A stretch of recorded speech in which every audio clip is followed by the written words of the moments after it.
بسم اللہ الرحمن الرحیم۔ السلام علیکم۔ آرمی پبلک اسکول کے آن لائن سپورٹ پروگرام میں آپ کو خوش آمدید کہتی ہوں۔ 13ویں ہفتے میں ہم مضمون اردو زبان و قواعد میں ہمارا عنوان ہے تفہیم نگاری۔ میں ہوں آپ کی ٹیچر مس سائمہ۔ اب سب سے پہلے ہم تفہیم کسے کہتے ہیں؟ تفہیم جو ہے وہ فہم سے نکلا ہے اور اس کا مطلب ہوتا ہے سمجھنا، غور کرنا، توجہ دینا۔ تو تفہیم حل کرنے کے بھی 3 مختلف مراحل ہیں۔ سب سے پہلا جو مرحلہ ہے پڑھنا۔ اب آپ کسی تفہیم آپ کو جو دی جاتی ہے تو آپ سب سے پہلے اس کو 2-3 بار کم از کم پڑھیں گے، اور آپ کو جو بات اچھی لگے گی آپ اس کو خط کشید کر لیں گے، اور بعد میں جو اس کو آپ اپنے الفاظ میں بھی لکھ سکیں گے۔ اس کے بعد ہمارے پاس دوسرا مرحلہ جو ہے وہ سمجھنا، غور کرنا، یعنی کہ اہم باتوں کو غور کرنا اور ان کو خط کشید کر لینا۔ اس کے بعد آپ نے کیا کرنا ہے، جب آپ پڑھائی کر رہے ہیں، ٹھیک ہے نا، تو آپ نے اس کو سمجھنے کے لیے آپ نے جو ہے وہ اپنی اچھی باتوں خط کشید کیا۔ اب تیسرا مرحلہ جو ہے وہ حل کرنے کے مراحل، یعنی کہ اب اس مرحلے میں ہمیں سوالات دیے جائیں گے اور ان کے جوابات تحریر کرنے۔ اب جو بات آپ کو سمجھ میں آ گئی، آپ نے کیا کرنا، اسے اپنے الفاظ میں پورا سے مختصر تحریر کرنا ہے۔ اب جو آپ کو سوالات دیے جائیں گے وہ سوالات انشائیہ بھی ہو سکتے ہیں، معروضی بھی۔ اب مقصد کیا ہوتا ہے تفہیم نگاری کا؟ جو عبارت آپ کو دی گئی ہے، اس عبارت میں سے آپ کتنی بات آپ کی سمجھ میں آئی ہے۔ اس طرح سے اسٹوڈنٹ کی تفہیمی صلاحیت چیک ہوگی۔ اس کا مقصد یہ کہ آپ لوگوں کی تفہیمی صلاحیتوں کو پرکھنا، آپ کے اندر سمجھنے کی کتنی صلاحیت ہے اور سمجھ کر اسے تحریر کرنا ہے آپ کو۔ یہ سوال جو آپ کو ایگزام میں بھی دیا جاتا ہے، ٹھیک ہے۔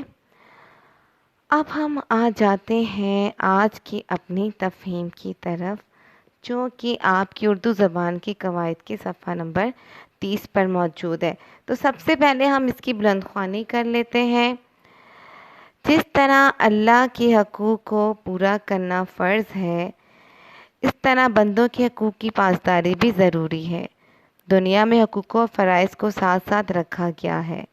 مثلاً اگر بڑوں کا حق یہ ہے کہ ان کا کہنا مانا جائے اور ان کی عزت کی جائے، تو ان کا بھی یہ فرض ہے کہ چھوٹوں پر شفقت کرے اور ان کے ساتھ نرمی کا برتاؤ کرے۔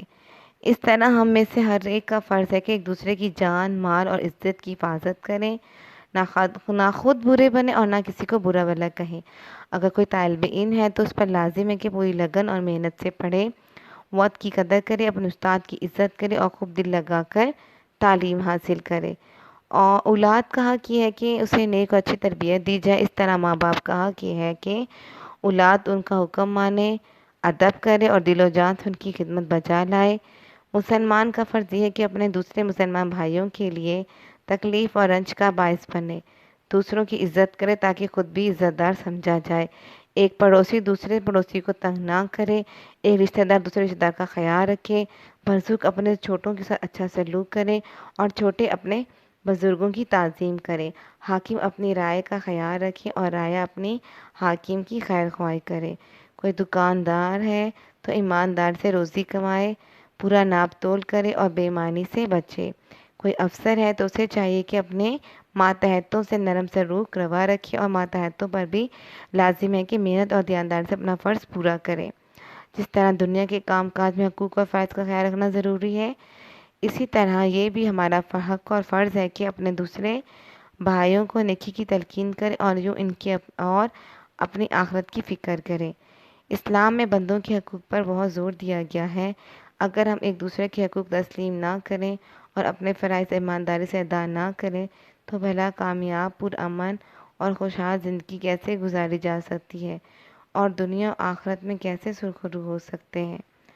تو یہ تو تھا ہمارے آج کا تفہیم کی جو عبارت تھی۔ اب ہم اس کے سوالات کی طرف آتے ہیں۔ تو پہلا سوال ہے، حقوق و فرائض کا کیا تعلق ہے؟ تو حقوق و فرائض کا آپس میں بڑا گہرا تعلق ہے۔ بڑوں کا حق یہ کہ ان کا کہنا مانا جائے اور بڑوں کا فرض ہے کہ وہ چھوٹوں کا خیال رکھیں۔ ایک طالب علم کے کیا کیا فرائض ہیں؟ آپ خود بھی طالب علم، آپ کو پتہ ہونا چاہیے کہ ایک طالب علم کا فرض ہے کہ وہ اپنے استاد کی بات مانے اور اچھا کام کر کے دکھائے اور اپنے استاد کی عزت کرے۔ سمجھ میں آیا آپ کو؟ اس کے بعد ہے اولاد اور ماں باپ کے کیا حقوق و فرائض ہیں۔ اولاد کا حق یہ ہے کہ اسے نیک اور اچھی تربیت دی جائے، اسی طرح ماں باپ کا حق ہے کہ اولاد ان کا حکم مانے، ادب کرے اور دل و جان سے ان کی خدمت کرے۔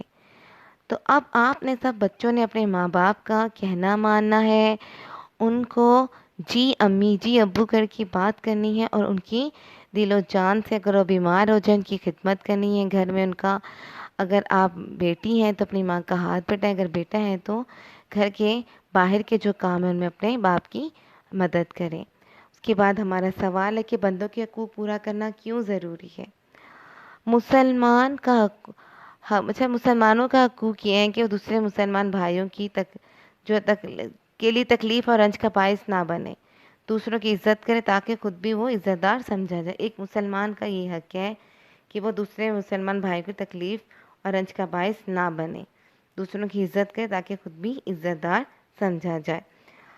اس کے بعد ہمارا سوال ہے، اگر سب لوگ ایک دوسرے کے حقوق کا خیال رکھیں تو معاشرے میں کیا تبدیلی آ سکتی ہے؟ اگر سب لوگ ایک دوسرے کے حقوق کا خیال رکھیں گے تو معاشرے میں کامیاب، پرامن اور خوشحالی آئے گی اور اس سے آپ ایک خوشحال زندگی گزار سکیں گے۔ اس کے بعد ہے مندرجہ ذیل قواعد کی روح سے کیا ہے؟ اگر جو ہے وہ حقوق شکیہ ہے، بجا لائے کا مطلب ہوا فعل ماضی، کیسے جو ہے وہ حروف استفہام ہوگا، کہ ہوگا حروف بیان، اچھی تربیت یعنی کہ مرکب توصیفی، تاکہ لکھیں گے حروف علت کو اور تنگ نہ کرے حروف جی۔ اس کے بعد جو ہے تنگ کے 3 ہم قافیہ الفاظ لکھنا ہے، یعنی کہ تنگ جو ہے اس کے آخر میں نون اور گاف آ رہا ہے۔ اب آپ نے ایسے الفاظ لکھنے ہیں جس کے آخر میں نون اور گاف آئے۔ تو پہلا ہے ہمارے پاس پتنگ، پھر ہے ہمارے پاس جنگ، پھر ہے ہمارے پاس رنگ۔ اب پیارے بچوں، آپ نے سب سے پہلے کیا کرنا ہے؟ اس کام کو شروع کرنے سے پہلے، تفہیم نگاری سے پہلے آپ نے عبارت کو غور سے پڑھنا ہے، سمجھنا ہے۔ اس کے بعد اس کے سوالات جو ہیں وہ آپ نے اردو کی لکھائی درست لکھنی ہے، جملے درست لکھنے ہیں، غلطی نہیں کرنی۔ اس کے علاوہ جو ہے آپ نے ڈیٹ ڈال کے یہ سارا کام آپ نے اپنی بک میں کرنا ہے، جو قواعد کی روح والا ہے وہ بھی، اور جو ہم قافیہ الفاظ ہے وہ بھی۔ یہ تمام کام آپ اچھے صفائی سے کریں گے اور یہ تمام کام آپ کا چیک بھی کیا جائے گا۔ اپنا کام جو ہے ساتھ ساتھ یاد کرنا شروع کر دیں، کام بہت صفائی سے کریں گے، اور جب کاپی چیک کرنے کے حوالے سے ہم آپ کو میسیج بھیج دیتے ہیں۔